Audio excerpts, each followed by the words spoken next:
Hi friends, இன்றைக்கி நம்ம கிச்சனில் நோம்பு கஞ்சி எப்படி செய்கிறதுன்னு பார்க்கலாம் வாங்க.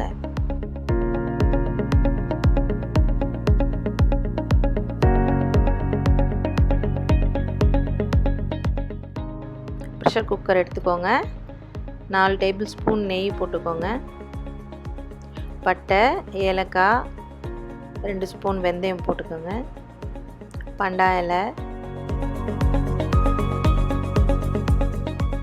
4 டேபிள் ஸ்பூன் கடலைப்பருப்பு, வெங்காயம், கேரட்டு, பச்சை மிளகா சின்னதாக கட் பண்ணி போடுங்க. கொண்டைக்கடலை 5 மணி நேரம் நான் ஊற வச்சு வச்சுருக்கேன். அதில் ஒரு 3 ஸ்பூன் போட்டு கொஞ்சம் நேரம் வதக்குங்க.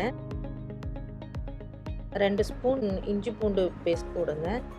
பூண்டு ஒரு 15 பல் போடுங்க. அரிசி நான் ஊற வச்சு வச்சுருக்கேன் 1.5 கப்பு, அதையும் போட்டுருங்க. போட்டு 6 கப்பு தண்ணி ஊற்றுங்க. அதுலேயே தக்காளியும் குட்டி குட்டியாக கட் பண்ணி போடுங்க. உப்பு தேவையான அளவு போட்டு விசில் போட்டு வச்சுருங்க. 5 விசிலுக்கு அப்புறம் எடுத்து பார்க்கலாம். பார்த்தா நல்லா 3/4 பதத்துக்கு நல்லா வெந்திருக்கு.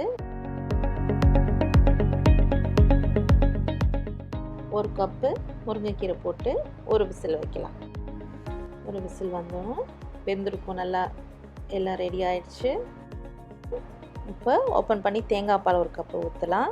நல்லா மிக்ஸ் பண்ணிக்கோங்க. புதினா மல்லி கொஞ்சம் தூவிக்கோங்க. கொஞ்சம் நேரம் சிம்மில் வச்சிடலாம் விசில் போடாமல். இப்போது நம்ம ஹெல்த்தியான நோம்பு கஞ்சி ரெடி. இந்த வீடியோ உங்களுக்கு பிடிச்சிருந்தா லைக் பண்ணுங்கள், கமெண்ட் பண்ணுங்கள், ஷேர் பண்ணுங்கள், சப்ஸ்கிரைப் பண்ணுங்கள்.